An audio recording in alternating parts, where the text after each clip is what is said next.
Good morning সবাইকে, কেমন আছেন সবাই? তো এখন সকালবেলা আমি নাস্তা করতে যাব, তাই 3 দেরাম হাতে নিয়ে চলে যাচ্ছি ক্যাফটেরিয়াতে।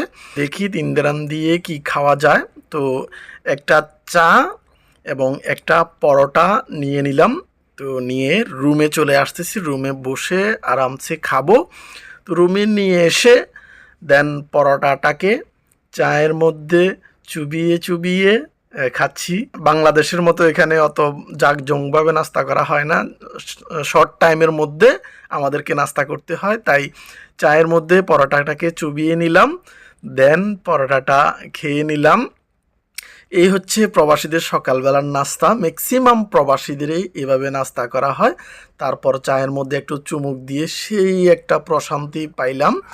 তো কে কে আমার সাথে চা খাবেন চলে আসেন, আপনাদের সকলের দাওয়াত রইল। আর কারা কারা এরকম সকালে চায়ের মধ্যে পরোটা চুবিয়ে নাস্তা করেন সেটা কমেন্ট করে জানাবেন। বাই।